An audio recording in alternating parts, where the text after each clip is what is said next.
Nicolas Eteradossi, chercheur à l'ANSES, directeur du laboratoire ANSES de Ploufragan, Plouzané-Niort, et par ailleurs président de la World Veterinary Poultry Association. Et je suis accompagné de Frédéric Keck, qui est ici présent, qui va se présenter lui-même. Bonjour, donc, je suis anthropologue au CNRS et j'ai mené des enquêtes sur la gestion de la grippe aviaire en Chine. Et donc très intéressé de participer à cette table ronde sur les foyers d'influenza aviaire en France. Voilà. Alors, initialement, nous avions prévu une intervention qui était destinée à comparer finalement ce que l'on pouvait retirer de l'analyse comparée des gestions de l'épizootie de crise aviaire d'une part et de Covid-19 d'autre part. Et puis on a pensé que, compte tenu de l'actualité, il valait mieux faire évoluer ça, qu'on attendrait après le 14 mars que l'épidémie de Covid-19 soit terminée pour en tirer les conclusions, et que dans le moment, il valait mieux avoir quelque chose de plus participatif en termes de format. Donc pour cette table ronde, nous avons à distance, en lien visio, Virginie Alavoine, qui est donc chef du service des actions sanitaires à la Direction générale de l'alimentation.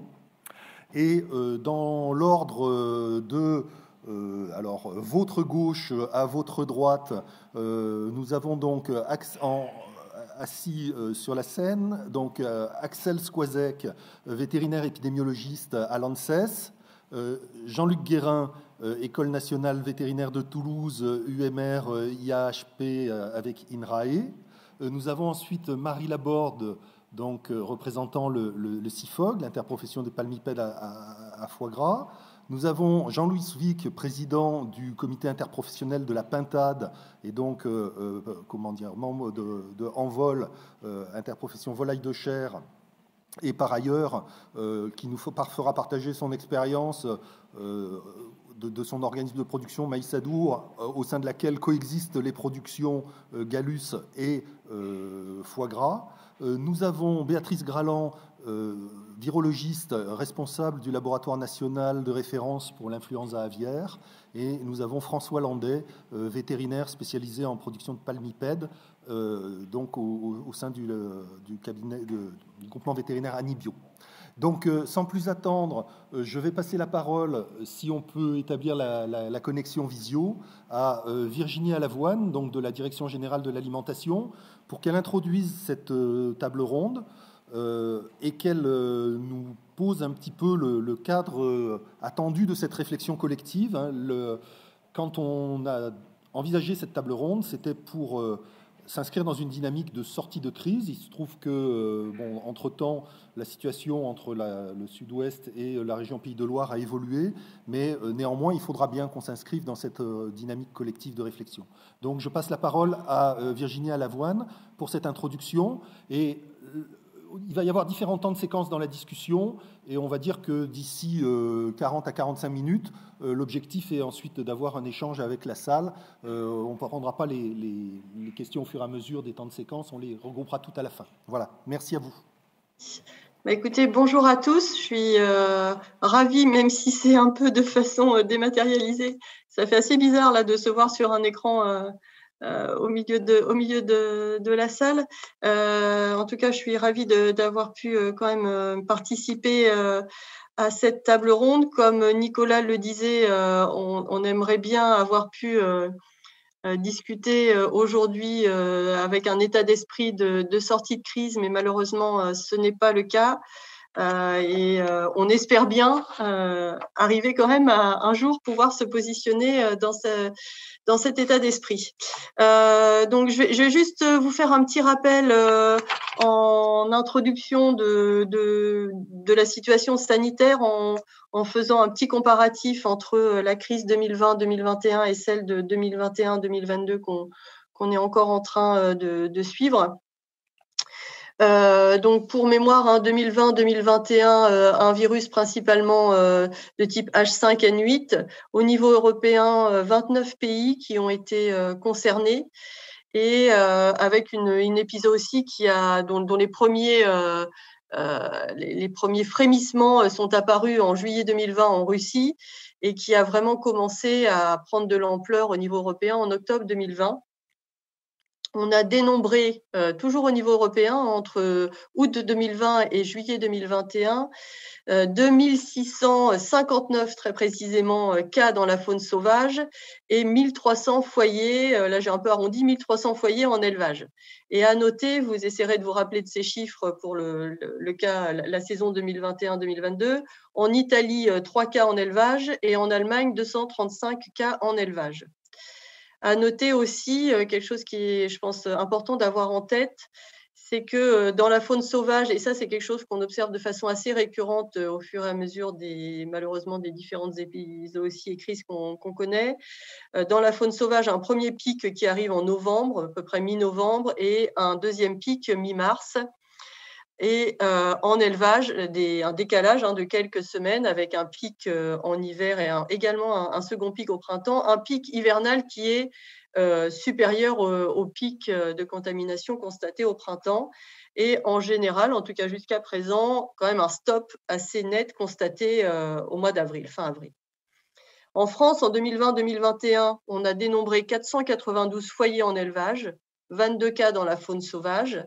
Et parmi ces 492 foyers en élevage, 475 étaient concentrés dans le sud-ouest. Donc, on avait 17 cas en élevage hors sud-ouest. En 2020-2021 aussi, l'épizootie a principalement touché les palmipèdes. Et pour mémoire, le premier cas était survenu en novembre, le 16 novembre, avec une particularité sur cette précédente crise qu'on avait eue des foyers en Corse et un réseau en fait de diffusion lié à des animaleries. Donc ça, c'était vraiment une particularité et c'était un peu pas anecdotique, mais quelque chose de vraiment de très ponctuel. Le premier cas dans les Landes avait été constaté en décembre, le 6 décembre. Voilà. Donc, ces quelques chiffres, vous allez voir, on va essayer de les mettre en perspective par rapport à ce qui s'est passé en 2021-2022. Donc, 2021 et ce qui se passe encore. 2021-2022, donc une souche H5N1 très majoritairement. Le H5N8 est vraiment très peu présent, en tout cas très peu identifié. Au niveau européen, on a plus de pays touchés. On a 35 pays touchés cette année, à l'heure où on se parle. Et depuis le mois d'août 2021, on est à 2300 foyers dans la faune sauvage. Si vous vous rappelez, tout à l'heure, je vous ai dit 2659 jusqu'en juillet 2021. Donc, on a quand même une forte contamination de la faune sauvage. Et on est à 1200 foyers en élevage à l'heure où on se parle, comparativement aux 1300 foyers en élevage l'année dernière à la fin de l'épisode aussi. Je ne sais pas si vous vous rappelez les chiffres que je vous ai donnés aussi pour l'Italie. L'année dernière, elle a eu 3 cas. Cette année, elle a 315 cas en élevage. Et contrairement, effet inverse en Allemagne, l'Allemagne qui avait 235 cas, cette année, ne compte à ce jour que 65 cas. Tout ça pour dire quand même qu'il y a des choses il n'y a pas des schémas qui se reproduisent identiquement d'une année sur l'autre. Des contaminations des pays qui sont touchés de la même façon d'une année sur l'autre, et qu'on a, si effectivement on a une récurrence de ces crises et voilà, une présence maintenant quasiment systématique, on a quand même des cas de figure qui sont variables d'une année sur l'autre et qui nécessitent qu'on s'adapte. Alors en France, on en est où aujourd'hui? Au 8 mars, donc à hier, on est à 560 foyers en élevage. Donc, je vous rappelle qu'on en avait 492 l'année dernière à la fin de la crise. Donc, on a plus de foyers en élevage que l'année dernière. Parmi ces 560 foyers en élevage, 359 sont concentrés dans le sud-ouest. Donc, un peu moins, beaucoup moins que l'année dernière, puisqu'on a quasiment 80 foyers en moins dans le sud-ouest à l'heure où on se parle. Mais tout n'est pas fini, malheureusement. Et on a 189 foyers en Pays de Loire, dont 147 en Vendée. Donc ça, c'est des chiffres actualisés à hier. Pour mémoire, la crise de cette année a commencé en élevage, je parle, mi-novembre, enfin fin novembre dans le Nord. Cette année, on a eu donc le département du Nord qui a été touché avec 8 cas qui ont été dénombrés, répartis sur une quinzaine de jours, 15 jours, 3 semaines, sans que ça ne prenne d'ampleur plus conséquente. Et puis, eh bien, malheureusement, comme à peu près à chaque fois, le Sud-Ouest a été touché mi-décembre, avec cette année un premier cas, non pas dans les Landes, mais dans le Gers, et une progression du virus un peu dans le sens inverse que celle qu'on avait connue l'année dernière, puisque le virus s'est propagé plutôt d'est en ouest, partant du Gers pour aller ensuite se diffuser dans les Landes, dans les Pyrénées-Atlantiques. On a 12 départements touchés à l'heure où on se parle et évidemment, comme le disait Nicolas Eteradossi dans ses propos introductifs, actuellement, depuis une quinzaine de jours, une situation particulièrement inquiétante dans la région Pays de la Loire, avec un nombre de suspicions tous les jours qui frôlent les 30 à 40 suspicions encore aujourd'hui. Et donc un nombre de foyers qui croît de façon assez exponentielle. Pour l'instant, on n'est pas du tout sur une phase de stabilisation. Et donc une gestion de ces foyers qui est vraiment très compliquée, avec effectivement, comparativement à ce qu'on a connu dans le Sud-Ouest, qui pourtant connaissait aussi un nombre de foyers très important de jour en jour. Là, on a des élevages qui sont majoritairement plus grands, qui contiennent plus d'animaux que ceux du Sud-Ouest, et donc des capacités à la fois d'abattage et d'équarrissage qui commencent à être, et d'élimination des cadavres qui sont pour lesquels on est en difficulté. Voilà ce que je peux dire sur la situation. Alors, l'idée, l'objectif aussi dans l'introduction qu'on m'a demandé de faire, c'était évidemment de poser aussi les éléments de gestion et puis de réflexion qu'on peut avoir vis-à-vis de la récurrence de ces différentes crises. Alors, on a évidemment toujours des mesures classiques et on voit que ces mesures classiques, elles fonctionnent, mesures classiques de gestion, en tout cas de gestion, elles fonctionnent dans certains cas. On l'a vu dans le Nord, ce que je vous disais à l'instant. Dans le Nord, on a géré les foyers cas par cas, et donc ça a fonctionné. Et on voit que, et on l'a vu l'année dernière, que dans certaines zones particulières, évidemment, ces mesures sont insuffisantes.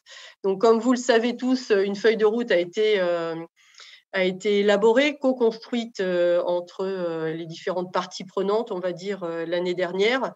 Elle visait à la fois à mettre en place des mesures de prévention et également des mesures de gestion en cas de survenue d'une nouvelle crise. Sur les mesures de prévention, juste pour mémoire, repartagez bien ces éléments entre nous tous. Des mesures de mise à l'abri qui ont fait l'objet d'adaptation, on va dire, en fonction des modes de production, pour essayer au maximum d'optimiser les conditions de mise à l'abri comparativement, en lien avec les modalités de production, et de nous prémunir tous de l'introduction du virus au sein des élevages. C'est vraiment l'objectif de la mise à l'abri, c'est de prévenir l'introduction. Et puis, il y a eu aussi, en matière de prévention, une réduction du nombre de lots en période à risque. Donc ça visant à réduire le risque de diffusion du virus une fois qu'il est introduit. Et puis, on a introduit une nouvelle notion qui est la notion de zone à risque de diffusion. Donc ça, c'est une notion importante qui a été reprise dans un arrêté ministériel qui a été établi, et peut-être, je ne sais pas si Jean-Luc Guérin aura l'occasion de revenir là-dessus, qui a été établi sur la base d'une modélisation qui prenait en compte un certain nombre de critères et qui avait pour vocation d'évaluer le risque de diffusion du virus une fois qu'il était introduit dans une zone. On a donc identifié des zones spécifiques sur le territoire national pour lesquelles on avait considéré que le risque de diffusion était important, au-dessus d'un certain seuil. Et j'aurais tendance à dire que malheureusement, on est content parce qu'on a l'impression qu'on peut constater qu'on ne s'est pas forcément trompé sur la définition de ces zones à risque de diffusion. Hein. On est content parce qu'effectivement, c'est toujours bien d'avoir réussi à les identifier. Évidemment, on aurait bien aimé se tromper, puisque ce qu'on constate, c'est que cette année, les cas, enfin, les situations les plus critiques ont été constatées dans ces deux secteurs de zones à risque de diffusion, dans le sud-ouest et en région Pays de la Loire. Les zones à risque de diffusion comprenant le département des Landes, une partie des Pyrénées-Atlantiques, du Gers, et le département de la Vendée, une partie du Maine-et-Loire et du département des Deux-Sèvres. Donc voilà, dans ces zones à risque de diffusion, on a prévu par arrêté un certain nombre de mesures, notamment lorsqu'on est en risque élevé, la limitation des mouvements et des analyses avant mouvement surtout. On a prévu aussi de limiter les interventions dans les élevages vraiment au strict nécessaire et de renforcer les opérations de nettoyage-désinfection lorsque des véhicules sont amenés à pénétrer ou en tout cas à pénétrer ou à pénétrer dans les élevages. Voilà, donc c'est les mesures qui ont été mises en place. Force est de constater, même si certainement on ne peut pas les remettre en cause, mais que peut-être ne sont-elles pas encore suffisantes. Donc ça, c'était le premier volet de la feuille de route, des mesures de prévention. Deuxième volet, des mesures de gestion. Il s'agissait effectivement d'identifier des scénarios de gestion en fonction de la crise, en fonction de la zone où se situait l'introduction d'un virus et notamment la proximité de cette introduction vis-à-vis d'une zone à risque de diffusion. Donc, on a essayé d'être le plus réactif possible. Je pense que globalement, et on pourra en parler, ça a été plutôt amélioré, notamment dans le sud-ouest, où on a mis en place des mesures de dépeuplement assez, en tout cas plus rapidement que l'année dernière. Là, on a effectivement, dans le cas de la région Pays de la Loire, une situation, compte tenu du nombre d'élevages, de leur taille, qui est compliquée à gérer. Voilà ce que je pouvais vous dire. Ce que je voulais effectivement, peut-être pour conclure mon introduction, parce que j'ai peut-être été un petit peu trop longue, c'est insister sur le fait qu'on a un nombre d'introductions, et peut-être que les collègues de l'ANSES qui sont présents là sur la table ronde le préciseront. On a un nombre d'introductions de virus qui est relativement faible. Bon, il existe, mais on s'aperçoit que finalement, au bout de 2-3 introductions, ce qui se passe, c'est qu'on a du mal à limiter et à maîtriser le risque de diffusion du virus. C'est quand même ça. Les mesures de mise à l'abri, globalement, ont permis de limiter le nombre d'introductions, en tout cas de limiter les introductions. Elles existent encore malgré tout, donc il y a certainement encore des mesures en termes de mise à l'abri et de respect aussi de la biosécurité à conforter, à renforcer, mais on s'aperçoit que la diffusion, quant à elle, pour l'instant, on est un peu en échec. Il faut quand même être clair sur notre capacité à maîtriser ce risque de diffusion. Je pense qu'on va avoir besoin d'expertise scientifique, d'analyse scientifique pour expliquer ce qui se passe actuellement. Merci. Et se pose aussi, peut-être juste pour finir, et j'arrête là, la question, outre le renforcement de la biosécurité, encore plus que ce qu'elle n'est fait à ce jour, c'est de développer d'autres outils. Et évidemment, l'outil vaccination est un sujet, et vous le savez bien tous, qu'on va essayer de travailler et de porter au niveau européen pour réfléchir à développer cet outil de maîtrise de ce risque. Voilà, excusez-moi si j'étais un peu trop longue. Merci beaucoup Virginie. Compte tenu des circonstances, on apprécie vraiment que tu aies pu te rendre disponible. Je pense que tu as parfaitement dressé la suite de cette table ronde qui va s'organiser en 3 séquences. Et donc la première séquence sera consacrée au levier de biosécurité. Donc je passe la parole à mon co-animateur Frédéric Keck du CNRS pour lancer ce débat sur justement Quelles limites et quels leviers pour améliorer la biosécurité? Alors, le terme de biosécurité a été découvert par beaucoup d'éleveurs dans les années 2000 à la faveur des premiers foyers d'influenza aviaire. Mais peut-être que certains faisaient de la biosécurité sans le savoir. C'est un terme qui vient plutôt du domaine de la sécurité militaire, notamment concernant l'usage de matériel biologique à potentiel usage terroriste dans les laboratoires. Et puis ensuite, il est arrivé dans le milieu de l'élevage pour les fermes exposées au risque de maladies transmissibles aux humains, donc les zoonoses comme l'influenza aviaire. Donc on voulait d'abord vous interroger sur l'appropriation de ces mesures de biosécurité par les éleveurs et les domaines qui auraient été insuffisamment explorés dans les listes que l'on fait de mesures de biosécurité. Et je donne donc la parole à Jean-Luc Guérin pour lancer cette discussion. Oui, mais merci beaucoup. Bonjour à toutes et à tous. Et merci Virginie aussi pour cette introduction très, très complète. Alors effectivement, quand on parle de biosécurité, il faut d'abord regarder la diversité des systèmes de production auxquels on a affaire. Et c'est là où on touche à la très grande diversité des systèmes de production et des territoires. Et je pense que si on ne prend pas ça en compte, déjà on perd un élément de réflexion. Il est très difficile de comparer la situation d'un producteur en circuit court dans les Landes, un producteur de poules pondeuses en Bretagne, etc. Donc on a à la fois des territoires dans lesquels il y a des cultures différentes, des cultures d'élevage qui sont différentes, des typologies de bâtiments qui sont différentes et des densités qui sont différentes. Donc ce qu'on a vu depuis 2015, c'est tout un travail, et je pense que ce soit Axel, que ce soit Marie Laborde pourra parler pour ce qui concerne la profession du palmipède à foie gras, il y a un travail, je pense, considérable qui a été fait, considérable, à plein de niveaux. Au niveau des éleveurs, au niveau des systèmes de transport, et ce travail est considérable. La vraie difficulté que l'on a aujourd'hui, c'est qu'on a le sentiment, et un certain nombre de producteurs qui ont fait des efforts, en tout cas dans leur ressenti, considèrent qu'il n'y a pas de retour. Et que, quels que soient les efforts qu'on a pu faire, on est puni de la même manière.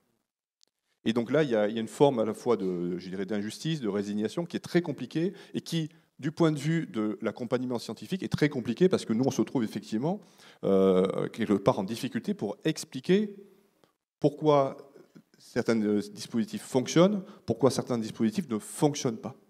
Et je pense que c'est ça pour l'enjeu. Alors ça se pose pour la mise en place de mesures de zonage, donc concrètement les SAS.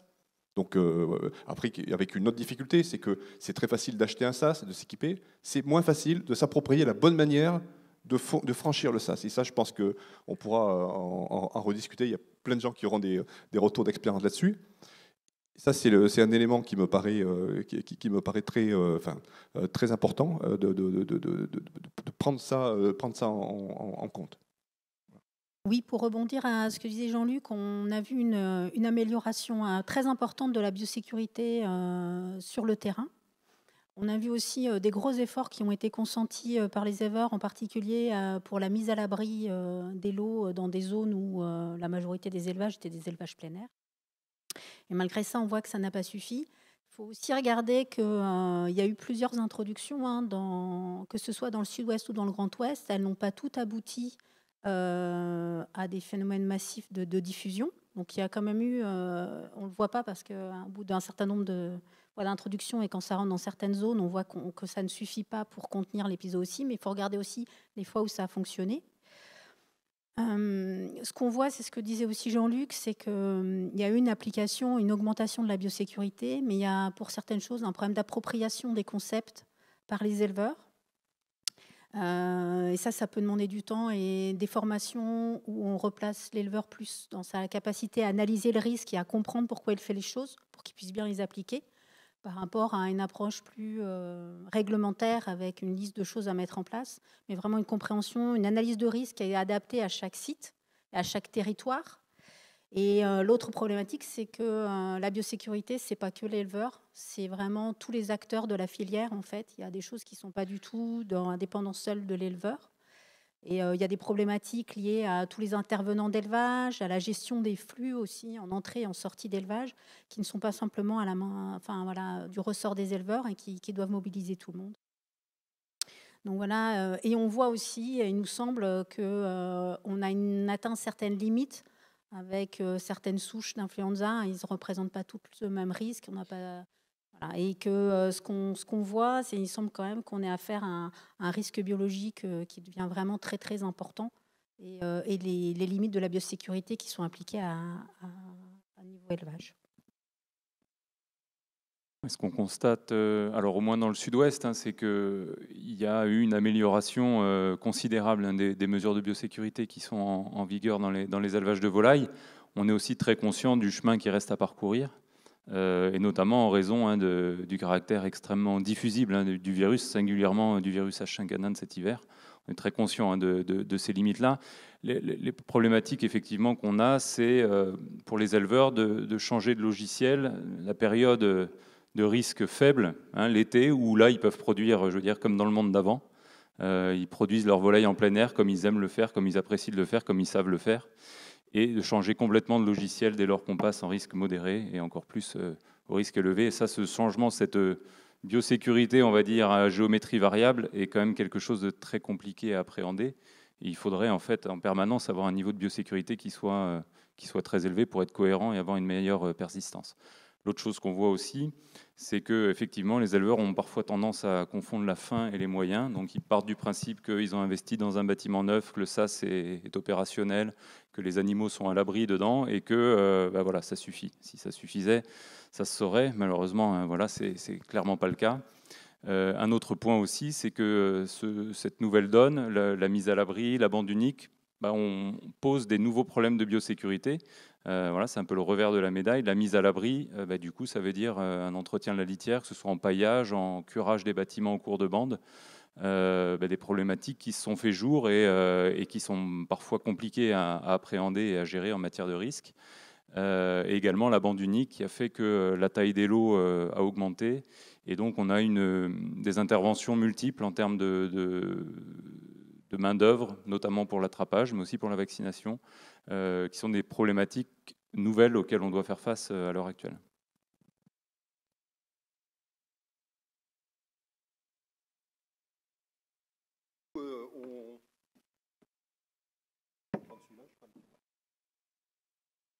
Merci à vous trois pour cette introduction. Du coup, on entend bien que, au-delà de la biosécurité, au niveau de l'exploitation elle-même, il y a une réflexion globale en termes d'organisation de la production qui est à conduire aussi, à la fois pour améliorer globalement la biosécurité. Et j'entends aussi dans ce qui a été dit qu'après des introductions multiples, toutes n'ont pas conduit à des dérapages avec des extensions en taches d'huile telles qu'on a pu malheureusement les connaître. Donc, quelque part, la biosécurité qui est à la fois faite pour limiter les introductions au sein d'un élevage, mais aussi pour limiter la diffusion autour des élevages, eh bien, dans certains cas d'introduction, ça a fonctionné. Simplement, ça a été battu en brèche par la multiplicité et la contamination dans l'environnement qui a favorisé des introductions multiples. Et à force, finalement, de tester le système, on tombe dans des situation qui favorise le dérapage. Et du coup, est-ce qu'en termes d'organisation de la production, il y a des marges de manœuvre ou des réflexions en cours pour justement essayer de consolider le système et d'éviter de ces situations où la diffusion en tache d'huile peut se faire? Peut-être que Marie Laborde pour le CIFOG et puis Jean-Louis avec la vision interfilière, vous pouvez commenter par rapport à ça. Alors, oui, effectivement, bonjour à tous. Effectivement, ça a été bien dit, il y a eu des progrès énormes qui ont été faits et chaque crise, en fait qu'on franchit une marche supplémentaire, hein, dans l'amélioration de tout. Il faut quand même savoir que dans notre filière en particulier, on était sur un système plutôt très extensif avec des mesures de biosécurité qui étaient quasiment inexistantes avant 2016. Enfin, faut clairement le dire, hein, la biosécurité, c'était pas forcément un mot très connu dans nos élevages. Donc, entre 2017 2016 et 2021, il y a eu quand même un cap de franchi qui est assez énorme, tant au niveau des élevages qu'au niveau des transports, et des moyens de désinfection. Et donc la crise de l'année dernière a conduit à faire un travail assez conséquent. C'est la fameuse feuille de route signée par l'ensemble des parties prenantes des filières avicoles avec les services de l'État pour un engagement collectif à mettre en place des mesures qui devaient être efficaces pour limiter ce risque de diffusion. Et en fin de compte, les facteurs de risque, finalement, on les connaît, hein, ça a bien été dit, l'humain, donc qui doit pouvoir se gérer par la biosécurité, et les densités d'élevage. C'est vraiment les principaux facteurs qui font que on peut, enfin, sur lesquels, c'est les principaux leviers sur lesquels on peut jouer. Et suite à la crise de l'année dernière, donc, un certain nombre de mesures ont été prises justement pour travailler sur ces densités d'élevage, notamment, pour ne pas en rajouter sur la partie biosécurité qui a été évoquée avant. Et les densités d'élevage qui sont particulièrement fortes sur le sud-ouest, notamment pas tant les densités d'animaux que vraiment les densités d'élevage sur des zones comme la Chalosse. On peut avoir facilement 400 bâtiments sur une zone de 10 km. C'est quand même assez considérable. Donc qui ne sont pas des gros élevages, justement, hein, on est plutôt sur une multitude de petits élevages. Et donc des mesures ont été prises, d'abord pour pouvoir mettre les animaux à l'abri, ce qui mécaniquement permet d'augmenter la distance entre les lots d'animaux, hein, puisqu'on est sur un système où on avait tous les animaux à l'extérieur. Donc des mesures pour s'assurer que tous les animaux puissent être confinés dans un bâtiment. Donc ça, c'est la première chose. Et ensuite, mettre en place des mesures d'allongement des vides sanitaires pendant la période à risque pour permettre d'avoir moins de lots présents et donc moins de ponts de circulation pour limiter la diffusion dans ces zones à risque de diffusion qui ont été présentées par Virginie tout à l'heure. Donc concrètement, à l'automne 2021, les mises en place de canards sur la zone sud-ouest ont baissé de l'ordre de entre 26 et 28% en nombre de mises en place, donc en nombre de lots sur la période hivernale. Et force est de constater que ça n'a pas été suffisant, alors que c'était quand même quelque chose de très ambitieux qui a demandé, mine de rien, des sacrifices importants au niveau des entreprises, des réorganisations derrière de l'utilisation des outils, en limitant vraiment les mises en place aux besoins d'avoir des produits frais sur la fin de l'année. Le foie gras, on le mange essentiellement sur les 2 dernières semaines de l'année, et donc le besoin en produits frais, il est là. Mais peut-être ne pas avoir des lots qui finalement servent à faire des conserves et qu'on peut faire à un autre moment de l'année. Bon, on voit aujourd'hui que, évidemment, on a limité les conséquences de la crise cette année dans le sud-ouest par rapport à l'année dernière. Virginie l'a dit, il y a eu moins de foyers, mais finalement qui sont liés au fait qu'il y avait aussi moins de lots d'animaux. Mais c'était l'objectif recherché. Malgré tout, on ne peut pas se satisfaire de 350 foyers sur le sud-ouest. Donc on voit bien qu'il y a un travail encore à faire. Et ce qui se passe dans l'ouest fait qu'on est un peu obligé de rabattre les cartes, puisque vraiment c'était un peu le modèle qui nous faisait tenir, qui nous disait si on se rapproche de ce modèle-là, on va y arriver. Bon, force est de constater qu'il faut rester humble, hein, sur ça. Et donc là, un travail est en cours au niveau du sud-ouest pour réfléchir collectivement entre les filières palmipèdes et volailles de chair, pour essayer de trouver un compromis entre... Il n'y a plus du tout d'animaux dans cette zone, parce que finalement, il semblerait que ça devrait être efficace. Pour éviter d'avoir des foyers, il ne faudrait plus qu'il y ait du tout de volailles. Bon, malheureusement, on risque de tuer quelques entreprises aussi au passage. Donc, ce qu'il faut, c'est trouver un compromis et s'appuyer sur des éléments connus. Alors, c'est pas forcément évident. Les modélisations des scientifiques nous sont extrêmement utiles. Et donc, on se base énormément là-dessus. Qu'est-ce qu'on sait ? On sait qu'il y a des zones dans lesquelles une introduction a généré 2 foyers, mais la diffusion n'a pas eu lieu. Et il y a d'autres zones où le foyer est généré et ensuite il y a une diffusion qui n'est pas contrôlable. Donc on essaye de regarder quels pourraient être les effets de seuil, le nombre de lots maximum à pas dépasser. Voilà. Et en regardant, et maintenant on commence à avoir un petit peu de recul, entre 2021 et 2022, on peut voir que quand on regarde le nombre de lots présents sur une zone, par exemple, de 10 km, puisque c'est les zonages actuellement mis en place, on constate que quand on dépasse une cinquantaine de lots de canards alors je parle que de canards bien sûr, sur une zone de 10 km, il semble que là, on ait beaucoup plus de difficultés à maîtriser la circulation des virus. Donc un travail est en cours entre les filières au niveau de l'organisme à vocation sanitaire du Sud-Ouest pour réfléchir à la possibilité d'avoir, à partir du 15 décembre, aucun canard dans les exploitations qui ne sont pas autarciques, hein, donc qui produisent pour des coopératives, en essayant de compenser le manque sur les périodes plus favorables de l'été. Donc c'est un gros travail en cours qui va demander des sacrifices énormes au niveau des entreprises et au niveau des éleveurs, mais qui apparaît quand même nécessaire. Je vais passer la parole à Jean-Louis Zwing, mais pour l'interroger sur la gestion à la fois territoriale et interfilière finalement de la crise et de l'anticipation des prochaines crises. Est-ce qu'on a des outils qui sont disponibles pour anticiper ces crises et comment est-ce qu'on peut rendre soutenable la gestion territoriale en faisant intervenir différents acteurs, non seulement dans la filière mais aussi au niveau électoral par exemple? Merci. Bonjour à toutes et à tous.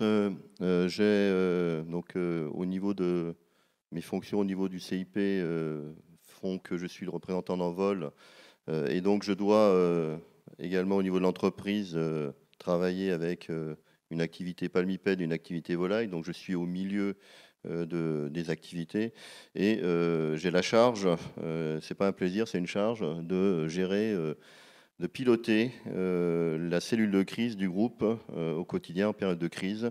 Donc, sachant que cette cellule de crise, elle agglomère l'ensemble de la filière depuis l'accouvage jusqu'à l'abattage, donc l'abattage, le transport, l'aliment du bétail, la partie organisation de production, les cellules de peuplement, avec comme objectif d'harmoniser nos positions par rapport aux évolutions des crises. Ce qui a été dit, c'est que crise après crise, on apprend et on imagine un petit peu qu'est-ce qu'on pourrait faire de mieux pour que soit la prochaine n'existe pas, soit que la prochaine soit encore moins forte, moins d'impact sur l'ensemble de l'activité des territoires. Et ce qui est intéressant dans ce que disait François, c'est que souvent, on a toujours réfléchi depuis la première en disant on a un problème, on a une solution, on a un problème, on a une solution. Donc on a le problème, on applique la solution. L'année d'après, une fois ça passe, l'année d'après ça ne passe plus, donc on remet de nouvelles règles, etc. Et on arrive en fait aux limites de l'approche, qui est l'approche au niveau de l'exploitation agricole, parce que quand vous voyez que vous avez un foyer avec une approche où vous détruisez le lot de façon très rapide, vous arrivez à contenir. Au bout de 2 foyers, vous arrivez. Au bout de 5 foyers, c'est le feu. Et très rapidement, vous apercevez que l'ensemble de la zone va brûler. Et donc, cette façon d'approcher la crise, il faut, donc je vais revenir sur ce que disait Marie, c'est qu'il va falloir à un moment que l'on ait l'intelligence situationnelle entre les organisations de production pour travailler ensemble sur la gestion de certaines zones géographiques pour faire en sorte que réellement la population d'animaux à risque soit diminuée pendant la période à risque. Et quand on dit la population, ce n'est pas le nombre d'animaux, c'est le nombre de lots d'animaux qui sont présents dans la zone et la distance interlot. Donc il faut diminuer la pression interlot. Mais par contre, ce genre de choses doit se faire en concertation entre les différentes filières, mais également en concertation entre les différentes organisations de production.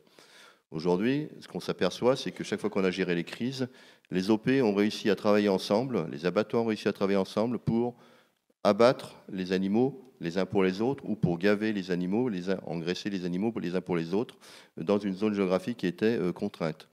Il faut qu'on soit suffisamment intelligent au niveau de notre profession pour qu'en période de crise, eh bien, un lot de prêt à gaver ou de prêt à engraisser, c'est le terme officiel aujourd'hui, qui est produit par telle organisation puisse être gavé ou engraissé dans une zone géographique de proximité par les autres organisations et s'échanger les animaux entre nous avec des cahiers des charges qui sont qui sont complémentaires, puisqu'on fait tous soit du franc, soit de l'IGP. Donc en fait, on fait tous globalement les mêmes produits.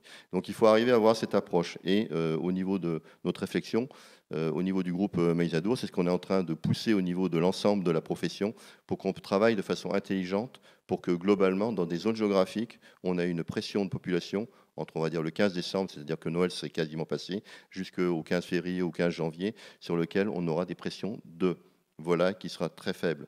Et c'est vrai, quand vous allez sur Google Maps et que vous regardez la zone de Malaussane, vous zoomez sur Malaussane, vous apercevez que tous les élevages sont voisins. Vous avez tous les élevages voisins. Et si vous allez sur la zone de Chaland, vous apercevez également que sur certaines zones, si vous allez sur certaines zones, vous regardez là où il y a le foyer, vous regardez avec un peu de zoom, là, vous regardez, il y a des élevages à 500 mètres, 1 km, 300 mètres, etc. Et que globalement, cette pression inter-exploitation, il arrive un moment où vous n'arrivez pas à la gérer d'un point de vue sanitaire. Et vous avez obligation de faire en sorte qu'en période à risque, vous gériez tout plein, tout vide, ou 80% plein, 20% plein, ou 80% vide, pardon, 20% plein. Donc ça, c'est la première approche. La seconde approche, c'est qu'il faut également qu'on soit prêt en cas d'impact, de premier foyer, d'avoir une vision collective, intelligente sur le dépeuplement. On a trop tendance, à un moment donné, lorsque l'on a une zone géographique où on a un foyer, de dire on va dépeupler à 300 mètres, 500 mètres, 1 km, etc. et laisser couver le feu jusqu'au moment où il va partir partout. Et il faut qu'on soit prêt intellectuellement à dire je préfère qu'on dépeuple cette zone-là parce que même si j'ai des poulets qui doivent partir dans 3 jours, même si j'ai des pintades qui doivent être abattues, etc., eh bien, il vaut mieux se couper un doigt ou que se couper un bras. Et il vaut mieux aller de façon beaucoup plus chirurgicalement dure en évitant d'avoir la profusion, la diffusion de l'ensemble du virus. Après, il faut bien entendu, ce qu'on a vu qui a été compliqué dans les crises, c'est toujours les dépeuplements et les capacités à traiter les volumes à dépeupler. Et ça, je crois qu'il faut que aussi, par rapport notamment aux capacités d'équarrissage, aux capacités de traitement, il faut qu'on anticipe parce qu'on n'est jamais assez préparé. On l'a vu encore cette année sur la période de dépeuplement sur les plateformes. On a eu beaucoup d'allers-retours pour savoir si elle allait être à Aire sur Adour, elle allait être à Jetmo, elle allait être à Pontonx, elle allait être à Saint-Sevet, etc. etc. Et on a perdu du temps par rapport à la mise en place. Et ça, 3 jours de perdu, c'est 100 foyers de plus. Plus on va vite, plus on est efficace. Donc voilà ce que je pouvais dire par rapport à l'approche inter-filière. Et surtout, il faut le gérer collectivement avec des bases de données dans lesquelles on a toutes les informations, ce qui permet que quand on a des cellules de dépeuplement qui sont en place, elles savent de quoi elles parlent, on n'oublie pas des lots et qu'on puisse travailler dans de l'efficacité. Le dernier point, c'est la protection des moyens de production futurs. C'est-à-dire que quand on est en crise, on doit gérer 3 espaces-temps. D'abord, le lendemain où on va dépeupler les animaux, la période suivante où on va se poser la question quand est-ce qu'on va repeupler, et la période d'après, et la période aussi importante, c'est se dire est-ce que j'ai des animaux pour repeupler? Bon, pour avoir des animaux pour repeupler, il faut avoir des reproducteurs. Et pour avoir des reproducteurs, il faut que ces reproducteurs soient sauvegardés dans toutes les crises qui apparaissent au niveau influenza aviaire. Ça veut dire quoi? Ça veut dire que j'ai vu, je suis aussi patron de la couvage, j'ai vu des mises en place en période, pas à risque, en période d'influenza aviaire, à 500 mètres, 1 km d'un lot de reproducteurs palmipèdes, avec un lot qui a viré positif dans les 3 jours qui ont suivi. 5 jours après, 8 jours après, c'était en 2021, les animaux étaient positifs. On les a euthanasiés. Moralité, qu'est-ce qui s'est passé? En fait, les gens ont involontairement mis en place en salle de gavage des animaux qui étaient sains, puisqu'ils avaient été testés avant transport, et ils ont contaminé une salle de gavage à proximité de reproducteurs, qui ont contaminé les reproducteurs et qui ont obligé à les euthanasier, et donc globalement à pénaliser le redémarrage de l'activité. Et ça, je crois que On n'a pas aujourd'hui de dispositif ni réglementaire, ni d'indemnisation qui permet à quelqu'un de dire il ne faut pas mettre des animaux à cet endroit-là, parce que si on ne fait pas travailler le gaveur ou l'engraisseur ou l'éleveur à proximité du couvoir, eh bien, il va falloir l'indemniser, ce qui est normal. Et donc là, on a un vrai problème.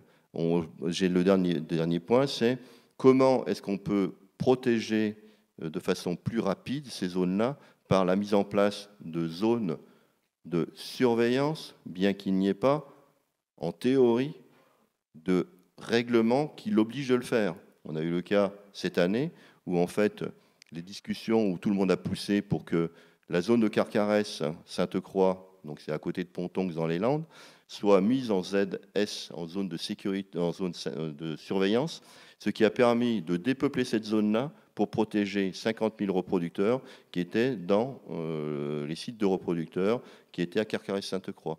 Si la profession n'avait pas œuvré de façon collective pour faire ça, eh bien, il est vraisemblable que ces reproducteurs n'existeraient plus. Pourquoi ? Parce que le foyer qui était à tel endroit aurait progressé, et puis petit à petit, de proche en proche, on aurait eu la migration du virus, et on aurait été en zone de réglementé. Et quand on a des animaux à 500 mètres qui sont positifs, on sait que mécaniquement, il y aura un foyer dans les bâtiments qui soit en claustration ou en mise à l'abri. Merci beaucoup Jean-Luc pour cette vision, on va dire, territoriale, transfilière et dézoomée sur la gestion des territoires. On a beaucoup entendu parler de précocité des réactions, etc. Et pour faire le lien avec la séquence suivante de la table ronde, je voudrais interroger Jean-Luc et Béatrice Graland sur le sujet de ce que l'on peut attendre des nouveautés, entre guillemets, technologiques, à la fois en termes d'amélioration diagnostique. Est-ce qu'on a bien entendu le fait que avoir un système de surveillance qui se base sur des analyses réalisées lorsqu'on a une suspicion clinique, finalement, quand on est confronté à des souches virales qui soit n'induisent pas de clinique, c'est ce qu'on a vécu en 2015, soit ont une période d'excrétion préclinique longue, c'est ce qu'on vit depuis les 2 derniers épisodes aussi, et bien finalement ce signal d'alerte clinique arrive trop tard. Donc finalement, est-ce qu'on a dans notre arsenal technologique à venir des outils qui pourraient réduire cette période-là? Et puis bien sûr, en termes de... Là, on parle de diagnostic, mais comme le suggérait ou comme l'évoquait Virginie en introduction, il y a le fameux sujet de la vaccination aussi, où il faut qu'on peut aussi évoquer brièvement pour finalement expliquer ce qui est en train d'essayer d'être acquis comme données et pourquoi. Voilà, je vous passe la parole.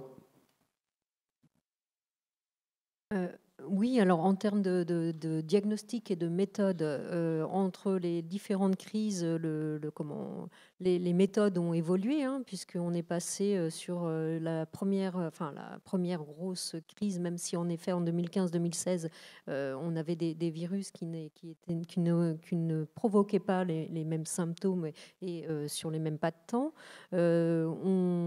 Sur l'année dernière, on a mis en place une nouvelle méthode qui nous permet de gagner quand même 48 heures en termes de diagnostic pour identifier si c'est bien un virus hautement pathogène, l'influenza aviaire hautement pathogène.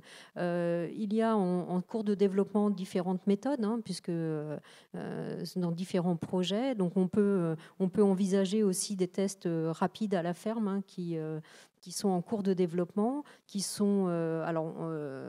on peut faire un parallèle par rapport à la crise Covid. Hein. On pense aux autotests. Est-ce que ces autotests ne pourraient pas être développés aussi pour l'influenza aviaire? Donc la réponse est oui, ça pourrait, mais on sait très bien aussi le manque de sensibilité de ces tests. Et qu'est-ce que ça fait gagner? Donc on peut l'envisager pour certaines étapes, comme par exemple du contrôle de nettoyage des infections, des choses comme ça, mais plus difficilement pour en termes de s'il y avait des suspicions cliniques, mais il y a quand même des méthodes nouvelles, on appelle, enfin nouvelles, qui datent d'une dizaine d'années en tout cas, mais qu'on appelle des lampes PCR, lampes RT-PCR, qui permettraient justement en une demi-heure d'avoir une réponse.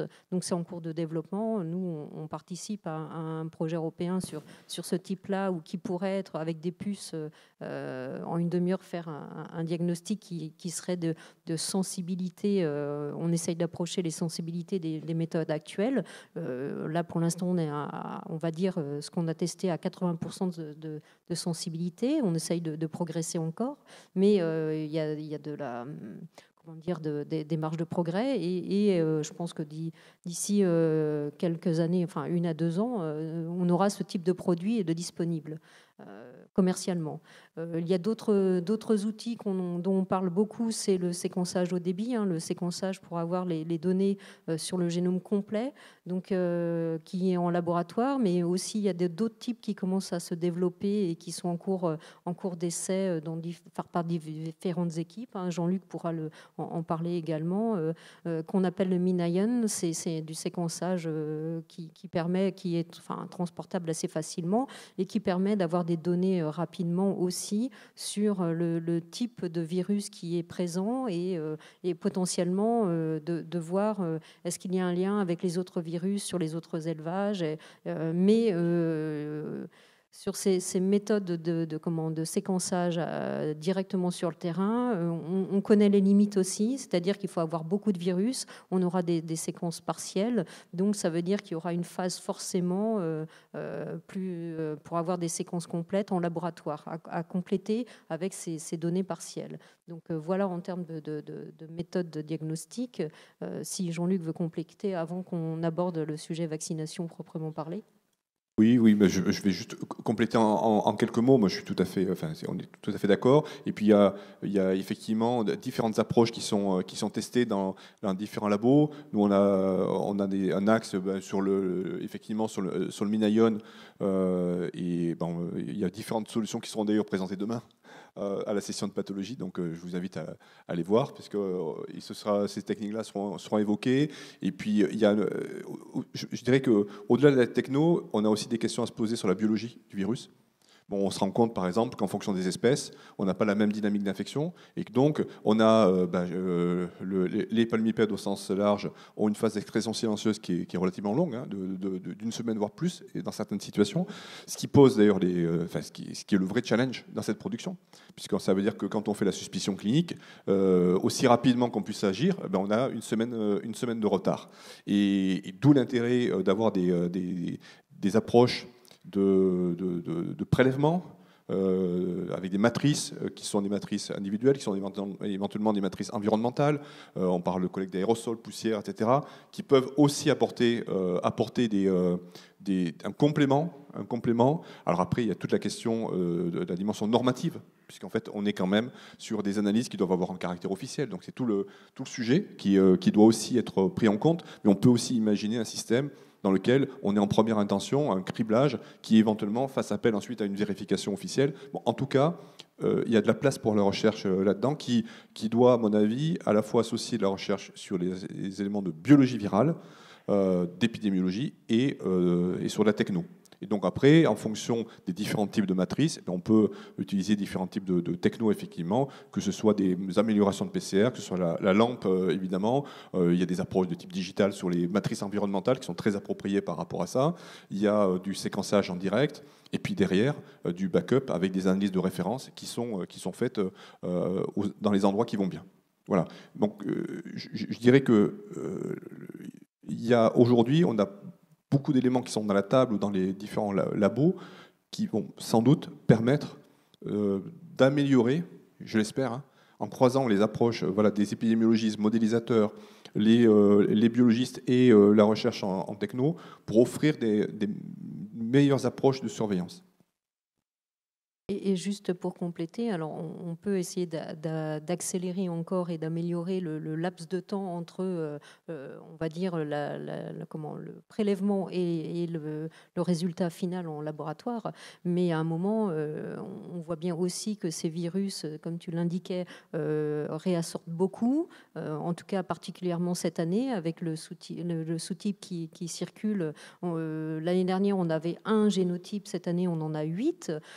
On voit que ce n'est pas forcément le même type de virus et que forcément les outils doivent s'adapter également au type de virus qui circule et doivent être aussi sensibles d'une année sur l'autre avec ces variations-là en termes sur le virus aussi. Ce n'est pas forcément le même virus chaque année, même si il appartient à la même, on va dire, à la même grande famille, on va dire. Donc il faut faire évoluer aussi ces outils assez rapidement pour qu'ils soient toujours aussi sensibles, on va dire, pour faire une détection aussi précoce. Du coup, il va nous appartenir de dire quelques mots sur la démarche expérimentale, sur l'étude des solutions vaccinales destinées aux palmipèdes. Jean-Luc, je te passe le micro, enfin, si on peut faire ça à plusieurs voix.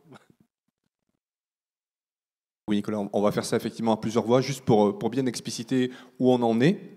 On en est que, déjà dans le cadre de la feuille de route l'an dernier, il avait été mis sur la table le fait que les moyens que l'on a évoqués en termes de prévention, de gestion, dans certaines situations, sur certains territoires, sur certaines espèces, peuvent être dépassés. Donc l'analyse qui avait été faite, c'est qu'il était raisonnable d'avancer sur une piste d'outils de vaccination chez le canard et dans des zones particulières. Alors, le sud-ouest était ciblé, peut-être qu'il faudra revoir un petit peu aussi ce périmètre-là, mais ça, on verra à l'issue de la crise en cours. Mais en tout cas, ce qui est sur la table aujourd'hui et en construction, c'est un programme d'essai, donc en contexte expérimental, avec 2 phases. Une phase terrain, mais j'insiste sur le contexte expérimental. Alors on le fait pour être tout à fait clair, hein, et je parle sous le contrôle des familles professionnelles.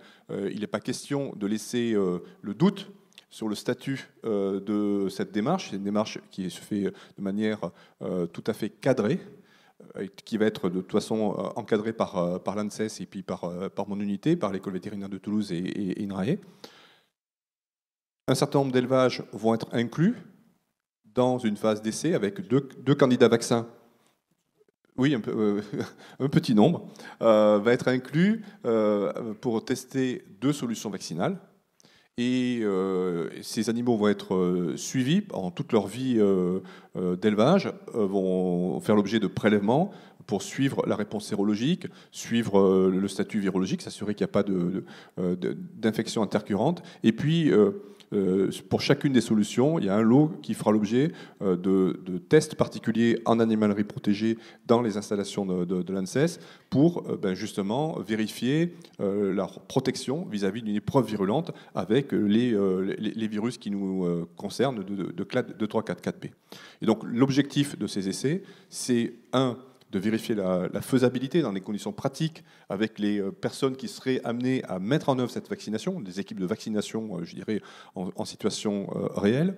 2, vérifier le niveau de la réponse vaccinale et notamment l'homogénéité de la réponse vaccinale, puisque la hantise dans ce genre de situation, c'est de générer des sous-populations qui seraient mal protégées et qui, quelque part, permettraient la circulation à bas niveau du virus, ce qui reboucle avec la discussion précédente sur la surveillance. C'est-à-dire que si on rentre dans cette stratégie, le challenge, ça va être d'être capable de détecter des circulations à très bas bruit, des signaux très faibles, et de dissocier la réponse vaccinale de la réponse, de la circulation d'un virus sauvage. Donc ce qu'on appelle historiquement la stratégie DIVA, avec des outils à la fois moléculaires et sérologiques. Donc voilà l'enjeu des prochains mois. Donc il y a une pression, je dirais, forte des services des pouvoirs publics.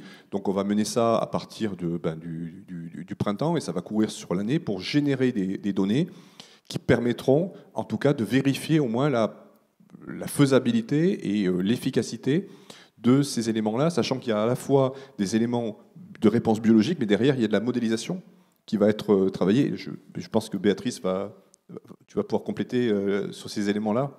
Oui, alors c'est juste plus une remarque, c'est que c'est un outil, un moyen de contrôle supplémentaire, hein, et pour reboucler avec tout ce qui a été déjà dit là autour de la table ronde, c'est que c'est un outil supplémentaire de moyen de contrôle, d'évaluer l'utilisation de la vaccination contre l'influenza aviaire hautement pathogène, mais on sait très bien que ce ne sera pas enfin voilà, une fois que si la vaccination est mise en place à un moment, ce ne sera pas le seul outil et que ça ne suffira pas à permettre d'arrêter la diffusion de ce virus.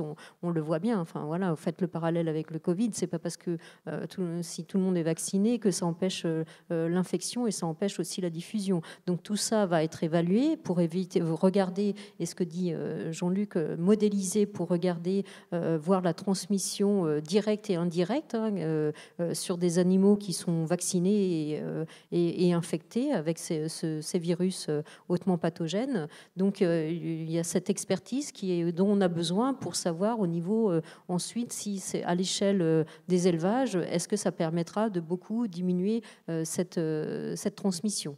Mais de savoir c'est un moyen de contrôle, mais ce sera pas. Il ne faut pas attendre que ce soit le moyen ultime qui permettra de résoudre l'ensemble des problèmes qui ont déjà été évoqués.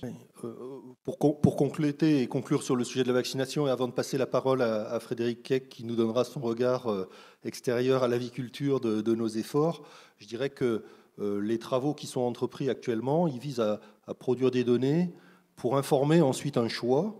Et que, bien entendu, les éléments techniques que l'on peut apporter au travers des travaux sur la capacité à faire de la DIVA, la capacité à contrôler l'excrétion virale, la capacité à ralentir la diffusion au sein des populations d'animaux vaccinés, etc., sont un élément de décision. Mais bien entendu, dans cette décision, il y a des facteurs d'opportunité qui concernent tout à fait autre chose, des stratégies vis-à-vis des partenaires, de l'acceptabilité globale de la vaccination par l'ensemble des acteurs de la filière, etc. Et ce n'est pas parce que, très clairement, on produit des éléments techniques qui permettent de savoir ce que, le cas échéant, une solution pourrait permettre de mettre en œuvre, que ça induit nécessairement des conclusions sur la manière dont la solution serait ou pas mise en œuvre une fois qu'on aura intégré l'ensemble des paramètres dans une réflexion globale. Donc il ne faut pas se leurrer sur ce qui est à l'œuvre actuellement. Ce qui est à l'œuvre actuellement, c'est il faut bien être conscient que il y a des réponses immunitaires à la vaccination qui sont différentes dans les différentes espèces aviaires et qu'actuellement, on est en manque de données sur la manière dont les espèces palmipèdes peuvent répondre à certaines solutions et quelles seraient les solutions qui marcheraient. Et ce n'est pas parce qu'on investigue cet aspect technique-là qu'on a déjà induit la décision sur la manière d'utiliser ces résultats techniques. Et je pense que c'est vraiment essentiel parce que si on n'essaye pas de répondre à des petits bouts de questions progressivement, on se retrouve avec un gros tas de questions auxquelles on ne peut pas répondre simultanément et on ne peut pas progresser si on n'arrive pas à apporter des tranches de réponses progressives. Voilà. Et une fois que j'ai dit ça, on est très en retard encore. Et si on veut avoir un temps, je passe la parole à Frédéric Keck qui nous donne son regard extérieur avant qu'on lance le débat avec la salle. Merci. Oui, donc en tant qu'anthropologue, je voudrais faire le lien entre ces crises sanitaires et ce qu'on a dit précédemment sur la demande de la société par rapport à la consommation de volailles. D'abord, rappeler que l'influenza aviaire est une menace globale, à la fois pour les volailles, mais aussi pour les humains, et que c'est la raison pour laquelle il y a aussi une forte mobilisation pour limiter la transmission de ce virus. Mais cette menace globale, elle est gérée différemment selon les pays ou selon les territoires où elle arrive. Effectivement, la biosécurité vient beaucoup des États-Unis, où il y a des élevages très standardisés. Elle s'est beaucoup appliquée en Asie, où on a entendu parler de ces marchés aux volailles vivantes qui présentent des risques particulièrement pour les consommateurs. Et en Europe et particulièrement en France, on est dans une situation un peu intermédiaire où on a quand même une plus grande diversité d'espèces qu'en Amérique du Nord, sans avoir effectivement ces risques pour les consommateurs. Donc ça fait porter la responsabilité de la biosécurité sur les éleveurs, et en même temps, ça oblige à adapter ces mesures de biosécurité à la diversité de leurs pratiques. Alors, du point de vue du consommateur, la biosécurité interroge aussi sur sa compatibilité avec la demande de bien-être animal. Donc on a vu au niveau des élevages en plein air comment il y avait des formes d'adaptation, de compromis qui étaient possibles. On a vu également qu'il était nécessaire d'avoir une surveillance des élevages avant même le stade clinique, de façon à éviter peut-être des abattages massifs trop tardifs, qui là aussi ont un impact sur l'opinion publique. On se souvient des grands abattages des années 90, vache folle ou influenza aviaire. Et puis, donc, ces formes de surveillance permettent de développer ce qu'on appelle des sentinelles, c'est-à-dire des signaux d'alerte précoce dans la lutte contre ces virus. Mais les sentinelles, ce n'est pas seulement les volailles, c'est aussi les éleveurs qui sont vraiment en première ligne de front. Et donc, pour qu'ils ne soient pas seulement responsabilisés en situation de crise, il faut aussi les inclure en situation ordinaire. Donc, il y a tout un ensemble de dispositifs qu'on a évoqués, mais on a aussi pu parler de simulation de crise, de serious games, qui permettaient aussi de visualiser les vulnérabilités des élevages à l'entrée de virus dans les fermes. Donc, on est effectivement dans une situation de crise où il y a des mesures d'urgence à prendre, mais on peut anticiper aussi les prochaines crises, parce que l'influenza aviaire nous met aussi en contact avec beaucoup de transformations des conditions écologiques de nos élevages. Donc, on va vous donner la parole pour que vous interrogiez les différentes parties prenantes de la table ronde. Merci Frédéric. On a bien entendu au travers de l'intervention précédente qu'on évoluait sous la contrainte. Donc, on est tous convaincus qu'on est pris dans un réseau de contraintes tel qu'on va évoluer rapidement. Et donc, y a-t-il des questions dans la salle par rapport aux interventions qui ont eu lieu? Si vous voulez bien vous présenter lors de la question. Oui, merci Michel Dixé-Boichard et NRAE WPSA. J'ai vu que M. Keck avait travaillé en Chine, et en fait, la Chine est un pays qui vaccine depuis longtemps, qui a eu aussi des cas. Alors, quelles sont les données sur vivre avec des poulets, un virus et des humains, ou est-ce que c'est tabou et qu'on ne peut pas en parler?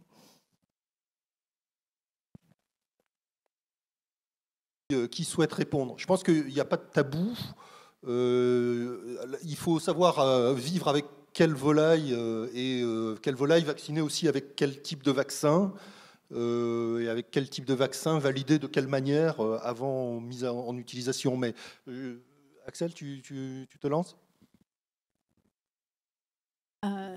C'est pas forcément que c'est tabou la vaccination des volailles, c'est que aussi jusqu'à présent c'était pas une option qui avait été choisie pour des raisons également économiques, de barrières économiques aux exportations. C'est aussi là-dessus que je pense qu'il va y avoir un travail qui va être mené. C'était aussi pour ça, et parce qu'on n'était pas dans le même contexte que la Chine non plus en termes de contamination. Enfin, c'est vrai qu'ils avaient des grosses circulations de souches d'influenza aviaire en particulier, donc ils le détectaient sur leur marché aux volailles vivantes. Et ils ont mis en place ces vaccinations pour essayer de juguler ça. Ils ont eu beaucoup de cas aussi d'influenza sur les humains, ce qui a fait que ça a apporté ça. On n'est pas dans le même contexte au départ. Oui, je pense que derrière la question sous-jacente, c'est est-ce qu'on peut vivre avec le virus et se mettre dans une situation d'équilibre avec le virus. Et c'est là, parce que c'est des vraies questions derrière, d'imaginer un système où on a, je dirais, un équilibre. Et je veux dire qu'on est confronté beaucoup à ces discussions-là avec certaines familles professionnelles.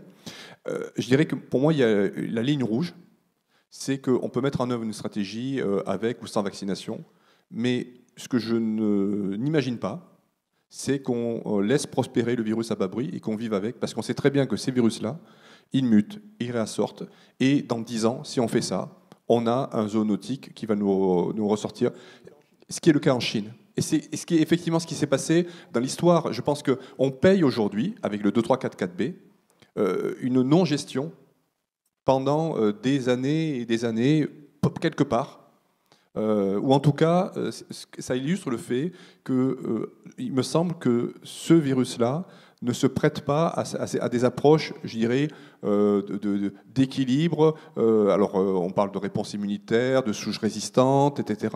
Je ne crois pas que ça fonctionne avec ces virus-là. Et je pense que c'est une piste qui, pour moi, est dangereuse. En tout cas, il y a différentes stratégies qui incluent ou pas la vaccination. Mais les socles, ça reste la biosécurité, la surveillance. Le constat que l'on fait, c'est que, on l'a vu dans certaines zones, on a des difficultés et qu'il est très raisonnable d'implémenter la vaccination. Mais si on veut que la vaccination soit mise en place, il faut de toute façon un dispositif de réassurance, parce que sinon on ne pourra même pas, économiquement, ça a été évoqué par Axel, ce ne sera pas accepté par les pays tiers. Mais je le dis, je pense que notre objectif, ça doit être quand même de bloquer la circulation des HP. Je crois que la ligne rouge, pour moi, elle reste là quand même. Bernard Tozia pour le Sinalaf.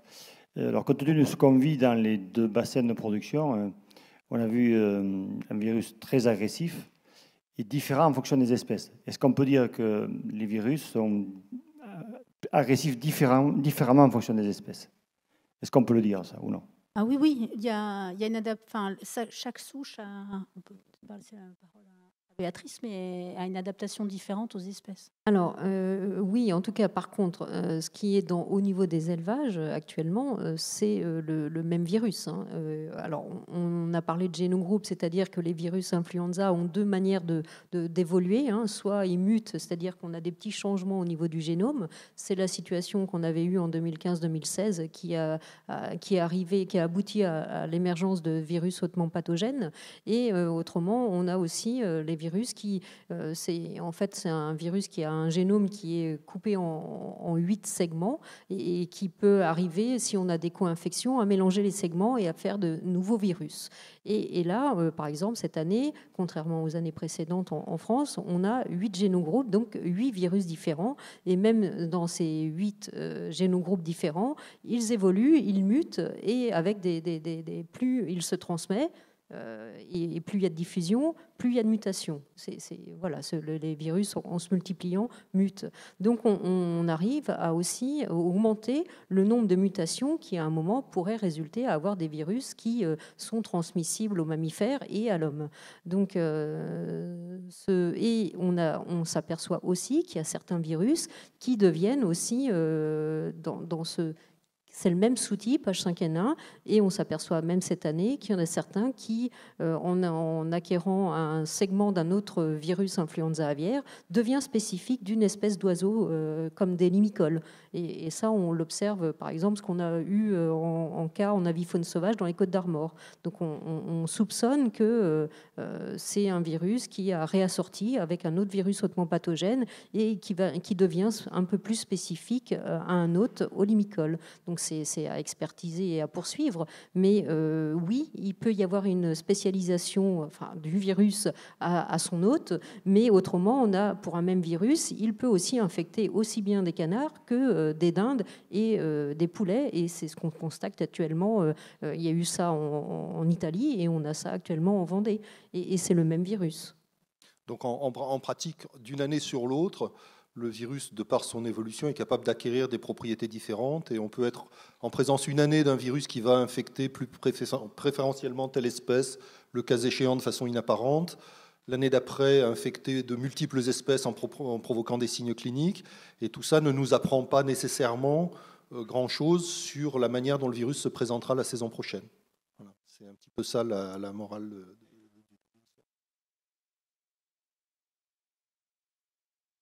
Et juste pour compléter dans la complexité, le système d'élevage et je dirais les paramètres physiologiques de l'espèce vont jouer.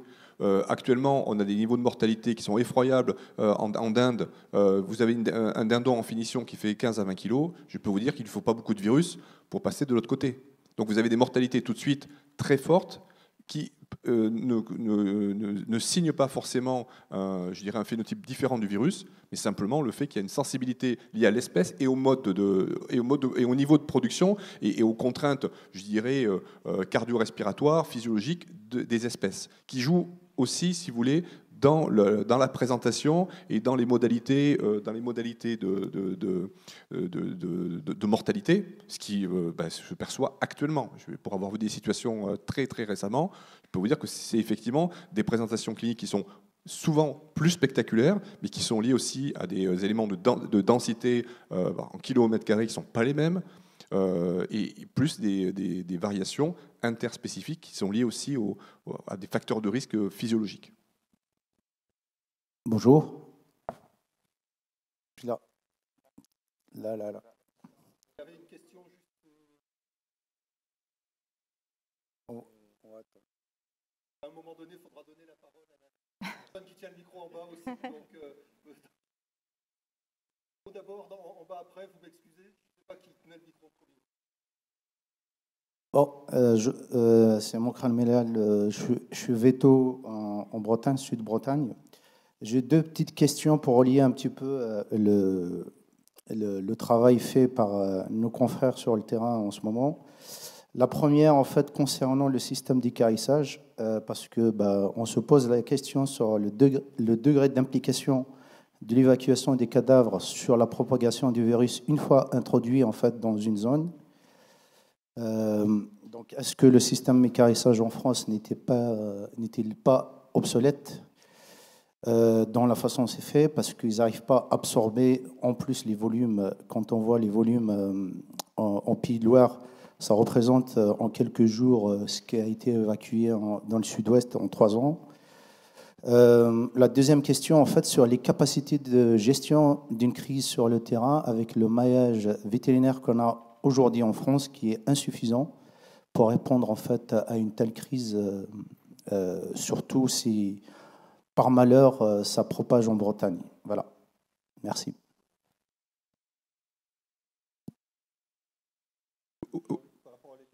Oui, je vais faire une réponse très, très rapide et très soft. On est effectivement aujourd'hui sur le territoire de Pays de la Loire, je dirais, confronté à une situation, je dirais, de saturation des volumes.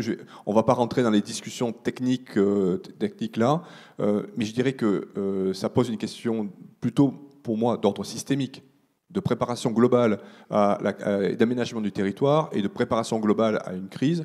Quand on connaît, je dirais, les volumes de volailles qui sont sur la zone, je dirais arithmétiquement, on est en difficulté. Dès lors qu'on a un virus comme ça qui rentre dans une zone de diffusion qui était effectivement la ZRD du Grand Ouest. Alors je suis bien placé pour savoir que c'était difficile de défendre cette notion de ZRD il y a quelques mois, puisque en fait, on avait fait une ZRD dans des zones où il n'y avait quasiment pas eu de foyer. Mais on voit que malheureusement, les données sont sur la table. Donc la question que tu poses, mon crâne, à mon avis, c'est une question qu'il va falloir se poser. Donc là, il faut gérer la crise, mais c'est pas du ressort de la recherche, c'est du ressort de la gestion.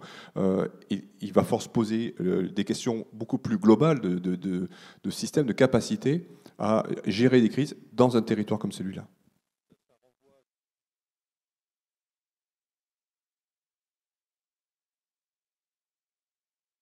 Oui, je pense qu'il va falloir réfléchir aussi en termes d'innovation sur les outils et les méthodes de gestion.